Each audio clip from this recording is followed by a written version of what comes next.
বন্ধুরা, আজকে হঠাৎ করে গ্যাস শেষ হয়ে গেছে। অবশ্য গতকাল শেষ হয়েছে। তো যাই হোক, এই মুহূর্তে বৃষ্টি নেমে গেছে। গ্যাস পেতে একদিন লাগবে। রবিবার শনিবার যেহেতু শেষ হয়েছে, আজকে হয়ে গেছে রবিবার।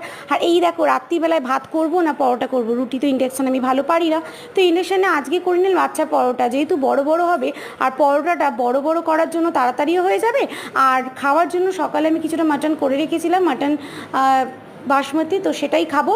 তার সঙ্গে করে নিলাম বড় বড় পরোটা। যত বড় চাটু তার থেকে বেশি বড় পরোটা করে নিয়েছি। আর এই দেখো, এখানে মাটনটা তোমাদের যে বললাম বাসমতি মাটন করেছিলাম ওটাই আছে। আর এখানে হয়ে গেছে লাচ্ছা পরোটা। আর এই লাচ্ছা পরোটার মটন তোমাদের কার কার ভালো লাগে আমার অবশ্যই কমেন্ট করো। আর তোমাদের লাচ্ছা পরোটা কেমন লাগে সেটাও জানিও। তাহলে চলো আজকের রাতের ডিনারে লাচ্ছা পরোটা আর মাটন, তাও আবার বাসমতি মাটন, নতুন রেসিপি। তাহলে চলো আজকের মতো টাটা, দেখা হচ্ছে নতুন আবারও একটা ভিডিও নিয়ে। সকলকে গুড নাইট। আর অবশ্যই ভালো লাগলে একটা লাইক করে দিও।